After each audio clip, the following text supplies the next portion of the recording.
Yo. Welcome to the show. Welcome to the Social Sunshine Podcast. I am your hostess, Brittany Cross, and thank you so much for being back for another episode. Before we dive into the topic, I must ask, please, if you are listening on iTunes, Apple Podcasts, if you would please leave us a 5-star rating and review. That would be so appreciated. In fact, you can do it right now. You can just tap back on the phone a time or two, go back, and you'll see where you can do 5 stars and then leave a little review, one sentence, just the main reason why you appreciate this show so much.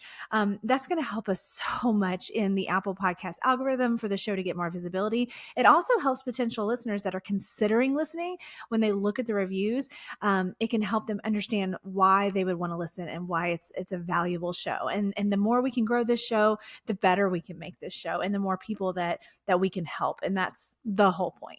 So I really appreciate you doing that. And if you listen on a different platform that you can leave a rating and review on there, I greatly appreciate that as well. All right. So thank you so much. All right. Diving into this topic.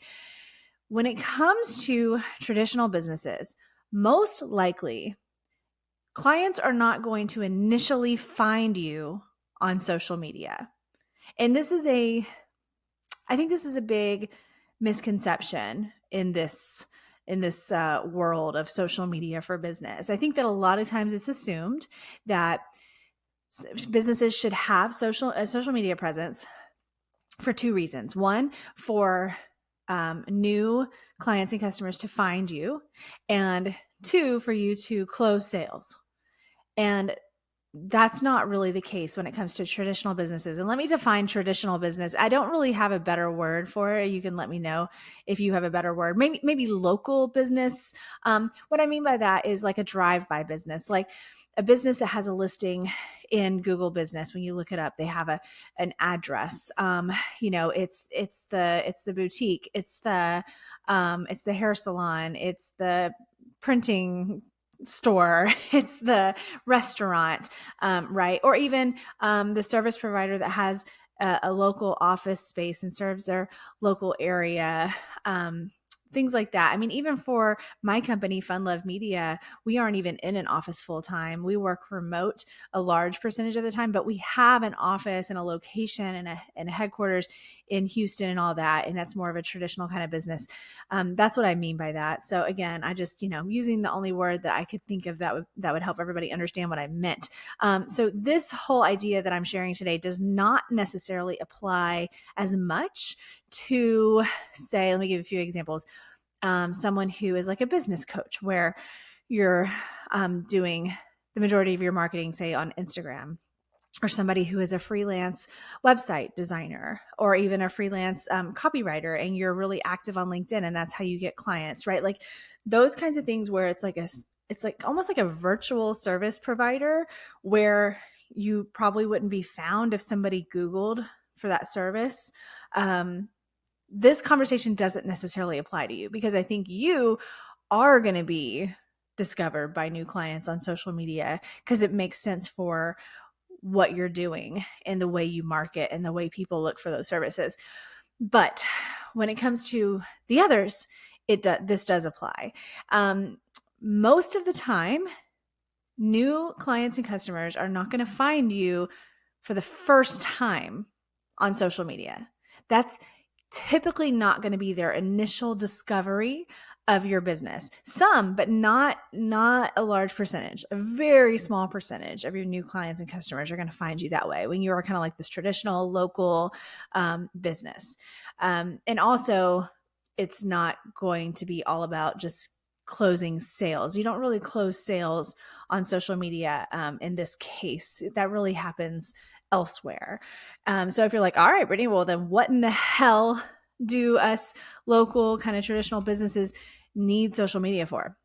Lots of things that are actually extremely important and are going to help you rise above the rest. It's going to help you stand out from competition, or just stand out in general to your customers and your clients. So let me give you an example. I have a client that is a hair salon here in Houston. If you've listened to the show for a long time, I use them as an example all the time because they're a really good example, and I've worked very closely personally on it, so I have a lot of insight on the situation. So there's a local hair salon here in Houston. They're like one of the top hair salons, if not the top hair salon in the entire city. And their customer, like their new guests, people that have never been there before, that don't know who they are, they don't discover them the majority of the time through social media.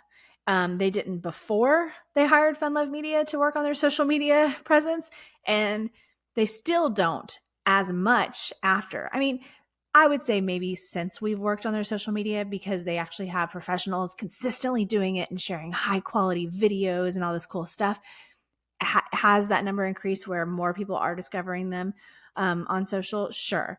But still, and I'm in touch with the business owner on a regular basis, still to this day, they get most of their initial discoveries from people Googling them, right? Because they are a local business. Like people that live pretty close to that are going to be the ones to want to do it. So they're going to like Google like hair salon near me, Houston hair salon, the best hair salons in Houston, that kind of thing. And they're going to come up because they've been in business a long time. They put effort into their Google accounts. They put a lot of effort into getting Google reviews and really put forth that energy that you need into the Google thing whenever you're a local business. And that's what happens there, right? Well, so what happens is for all those people that don't find them through social, then when they do follow them on social, which they actually do a lot of cool things to encourage that. I mean, of course, they tell people, follow us on Instagram, follow us on Facebook and TikTok. And if you want to look at them, by the way, it's Clique Salon, CLIQUE Salon, on all the platforms. They, of course, can tell their guests, follow us and all these things, but they also do these really cool things, these little special touches. They do, they'll DM a guest that was there to see how it went. The guests will also, like on Instagram, they'll do that a lot. A lot of times the guests will also share in their Instagram stories, they just got their hair done or they're at the salon, and they tag Clique Salon. And then, of course, we reshare that to show that support of like, oh, we're so glad you came. There's all these little things that they do to weave that in so that after those people have discovered the salon, then they have looked them up on social or visited and then looked them up on social. When they get to those accounts, when they get to that Clique Salon Instagram, that Clique Salon TikTok, even Facebook, they see something wonderful. And so if they're trying to decide if they want to go ahead and make that appointment there, when they see that beautiful, high quality content on those pages, that's going to help them decide, yeah, okay, I definitely want to go there. They're awesome. Look at all this great content. They're educating us.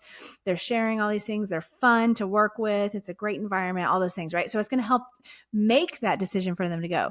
Or if they didn't need help making the final decision to actually visit the salon, like I said, after the fact, they're DMing customers, and then of course the customer will follow them, and then when your customers end up following you after the fact, after they've purchased from you, even if they weren't following you before, that is still so incredibly valuable. They are now connected with you on these apps where you're putting out content on a regular basis. I mean, hopefully you are, more than once a week. And this helps keep you top of mind. So that way, when they make that decision to buy again, that they think of you, because you are now in their feed. You're now in that scroll and they are still in touch with you. It doesn't just fade away after they come and they purchase. It's the same thing as like with email marketing, right? It's keeping in touch. And that's what is so incredibly valuable about social media, except for with social media, it's more fun than email marketing. Although by the way, side note, I fully believe in email marketing and completely support it and encourage it, but we're not talking about that today. Listen to this entire episode on any major podcast platform. Simply search the Social Sunshine Podcast.